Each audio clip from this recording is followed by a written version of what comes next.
Hey everyone, this is our second video, and I wanted to touch on a few things that I think will really help, in general, your syntactic variety. And we've been talking a lot about syntax, and if we remember, syntactic variety is essentially word arrangement variety.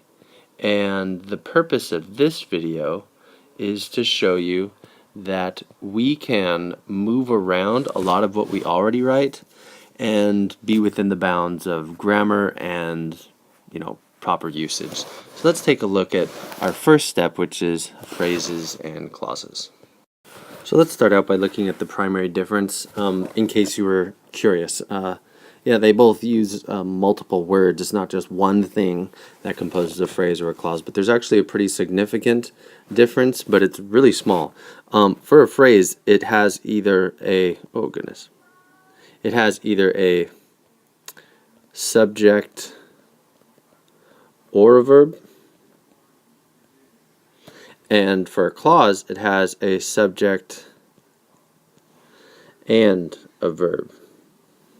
Now, what you should remember is that a subject and a verb, that sounds just like a complete sentence, and you're right. Some clauses can be complete sentences. I'll represent that with a circle. But then other clauses are incomplete sentences on their own, just by the way you construct them. But if you look at this, I just wanted to point out the very important or for the phrase. So typically it'll be really clear that a phrase is not a complete sentence. Like, probably won't confuse phrases for complete sentences. But here, because it's an and, you might notice that they do resemble complete sentences. And the reason why is because often sentences will use these and these within them. And my point about syntactic variety is we can take them and start moving them around without changing what we've written or what we've thought. Let me show you an example. So if we look at this this sentence, it has three parts. And I want to see if we can just first of all recognize what they are. I'm going to underline the first part in white. This would be a phrase here. The next line I'll underline here. This is a clause. And then this is also another clause. I want to take this opportunity to focus primarily on the two types of clauses. Knowing the types of phrases at this point is not really necessary, and I don't want to overburden you with grammatical jargon. But I do feel it's essential for us to get these terms for clauses. Now, in this color, this one here, and it's underlining this sentence, or this portion of the sentence right here, this is what can be known as a main clause or an independent clause. Okay? We'll talk about why that is in just a second, but this other one right here, known as a subordinate clause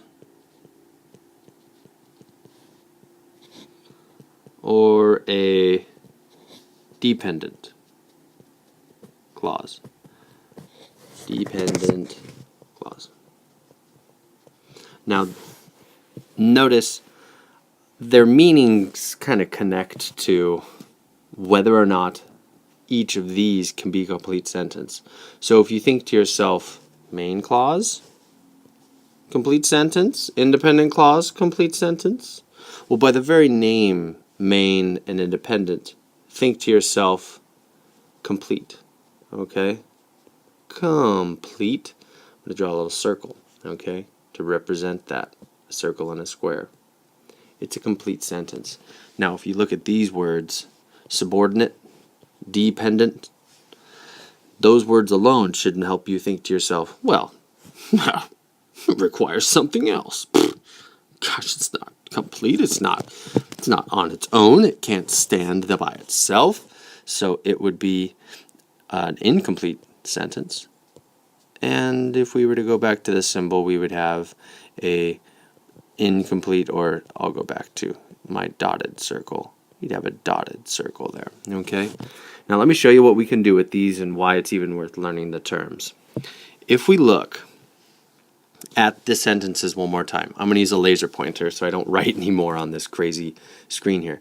If we look, okay, this right here, starting American Eagle down to shopping malls, is a complete sentence by itself. So imagine there's no over the past 3 years, and there's no because online retailers have branched out to the market. All we had was this. We could stand on its own. American Eagle clothing stores have started disappearing from shopping malls. This is a dependent or subordinate clause that is attached to it, and it's grammatically correct and it's placed well and good. But one thing that I wanted to point out was this can actually be moved and around and manipulated if you wanted to vary your writing. If you wanted to just without thinking of different words or different ideas, using the same exact ones, all you would need to do if you were working on a computer is highlight it and do a little copy and pasting. So let me show you what it looks like when you manipulate it the other ways you possibly can. So here we go. Alright, so here's a couple different versions. What I did here in this one was I moved the dependent clause to the beginning, which you totally can do. And what you must do, I will say must, in that I can't really think of an exception. You must put a comma here. It tells your reader, now my sentence is going to begin right here. Truly, I'm guessing in terms of now I'm going to get to the independent clause, which would be your complete sentence on its own. And so following it up with this information here, the main clause regarding American Eagle clothing stores, blah, blah, blah. If you notice, I also included the phrase at the end of the dependent clause and didn't really put a comma because it's not absolutely necessary. I think it flows quite well if you notice.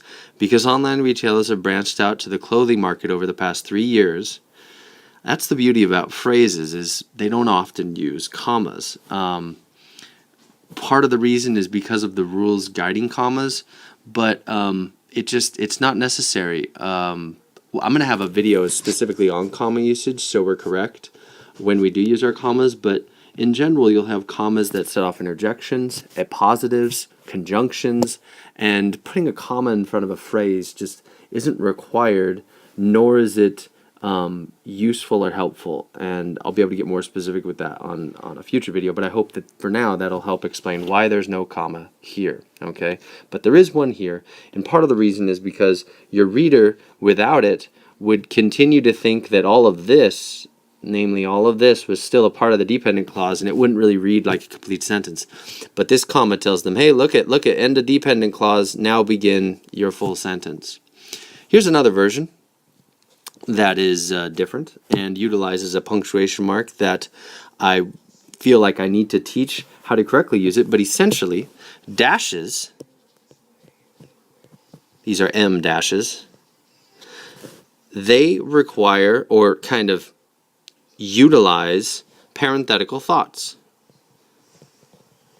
And so they punctuate them and basically draw attention to a parenthetical thought without using a parentheses. We'll cover that in another video as well. But for here, if you notice, I embedded the phrase in the middle of my sentence.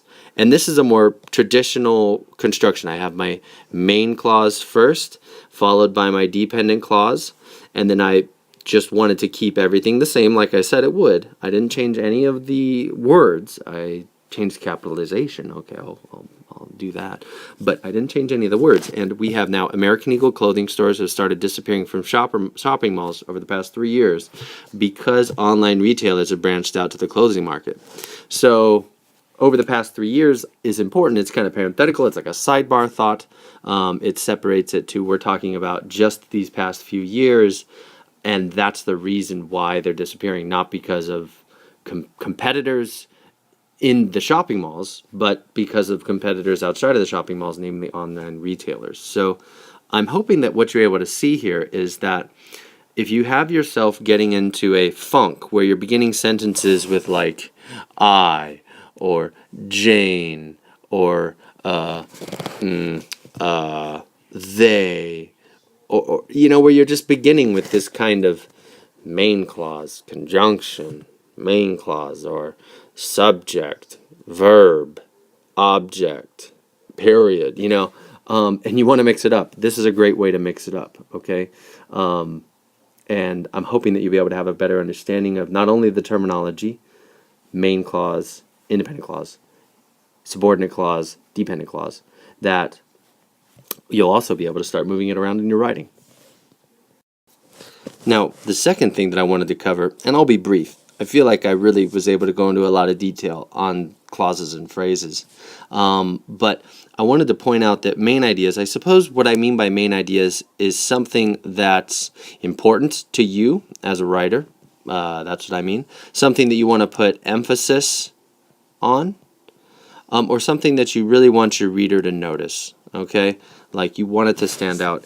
And essentially, the theory goes, often, again, this is a general rule, generally you want to put main ideas or important things that require emphasis in the main clause, okay? Main clause. So suppose you have a sentence that begins where it begins with a dependent clause followed by a main clause, and you want to think about where do I put the main idea. One might say that this is just kind of introductory, like your reader's just like, all right, yeah, I'm following, and they're just really waiting to get over to here, okay? Then you'll want to place your main ideas or your important emphasized ideas in the main clause. Now, let's also say you start it main clause followed by a dependent clause, okay? You would want to put your main idea really here as well. So for instance, I think thesis statements will often work that way because if you use the Steinhauser model, I call it the cookie cutter thesis, and not because Steinhauser uses it, but because it was just, I've heard about it before, and that was the kind of joke that it had. But it was the although, nevertheless, which is often omitted. You don't always have to use nevertheless. And then because. So it'd be something like, although Cyrano de Bergerac has a really large nose, he's a very handsome and beautiful man because he has inner qualities that surpass all the other male characters in the play. All right. Okay? There's something. All that other stuff is like, the although part is like, yeah, okay, look at all right, I know he has a big nose. I mean, like, Cyrano, okay? Look at that. That's Cyrano de Bergerac with his big nose, okay? It's like, yeah, okay, although I get that, but here's the important part. And I'm going to put that in the main clause of my sentence.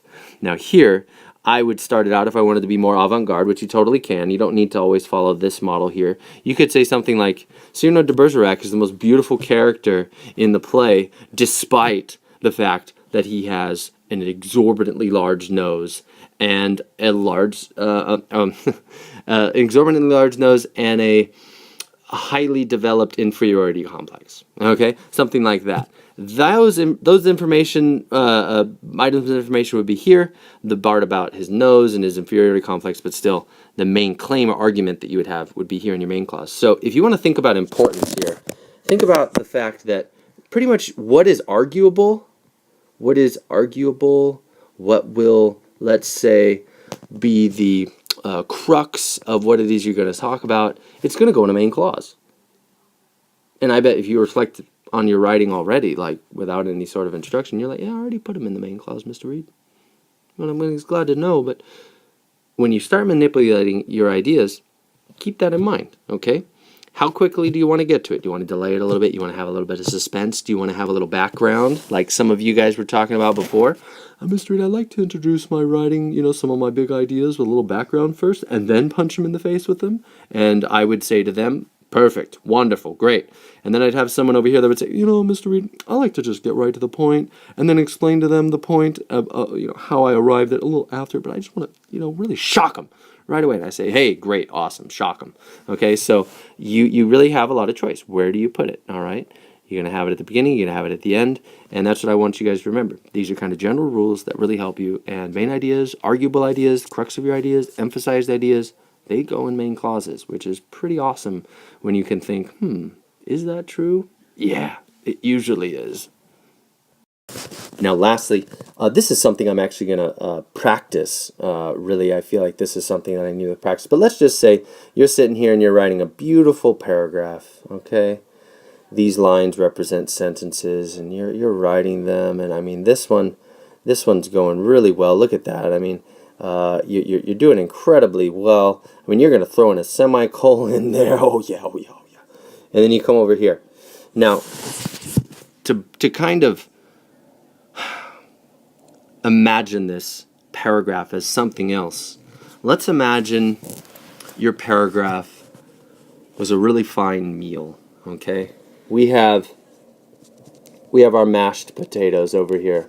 Not just any mashed potatoes. Let's say they're purple potatoes with a beautiful garlic and herb infusion, and they're made with organic, fresh off the farm butter. Oh yeah, all right. A little bit of cream in there too. Okay, get them nice and fluffy. They're very fluffy. And then we're gonna follow that up with some grilled asparagus over here. Okay. And then you know what? We have our main course right here, and that's gonna be. Let me see. I'm gonna try and provide some options here for our vegetarian or vegan customers over here. But we're gonna have a nice chickpea. Nice little chickpea fillet, if I call it that, and then for our meat lovers, we'll have a grilled rack of lamb, okay, with an herb rub. All right. Now, if you're like, Mr. Reed, I'm hungry while I'm listening to this, you need to shut your mouth. I'll say to you, bear with me. 1 minute, almost done. Amidst all of these dishes, while eating, you want to cleanse that palate, okay? Now, for some, you may not cleanse your palate very often, maybe just once, and that's fine. But you need to put a drink of water somewhere. And that drink of water could be a dramatically short sentence to make everything else that follows it and precedes it very clear.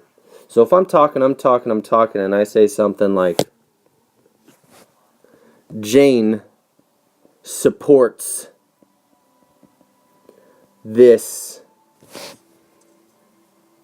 Jane supports this perfectly. All right. Now, obviously, you're like, what are we talking about, Mr. Reed? I'd say, I don't know. We're talking about anything. But let's say I'm leading up to some big grand idea about, some theory that I have about characters that show up after the 221st page of a novel. And I'd say all this stuff, mashed potato it up. And then I'm like, Jane supports this perfectly. Not just supports this, but supports it perfectly. And then the rest is how Jane supports it. But if you notice, this is a 4-word sentence. Boom. Very short, very straight to the point. And someone could sit there and linger on it and say, really? Jane? Let me think about Jane. All right, let me continue reading about their ideas about this theory and see if it does back it up, because they're saying Jane fits it perfectly. Now, I'm comparing it to a drink of water, because if you just sit here and mash all your ideas together, you don't get to appreciate each one. Like, all my culinary people, all my people who are gourmands, who are gourmets, who enjoy food, even if you're not in that conservatory, which, of course, we all have to eat. So, hey, they can't have a monopoly on the enjoyment of food. But I will say that you will likely be drinking water between bites to enjoy each further bite more, okay? Otherwise, you'll just sit there and gobble it down, and you're just kind of like, what happened? What did I just eat? I don't know. It tasted salty, though, and it is beautiful. Fried. But this will help you savor each moment. And if I could connect that dramatically short sentence to a drink of water amidst a beautiful gourmet meal that I've sat here and described to you and made you hungry with, you'll have done your job quite well as a writer. You may not be a chef, but you sure are serving up ideas. You take that one to the bank. See you next time.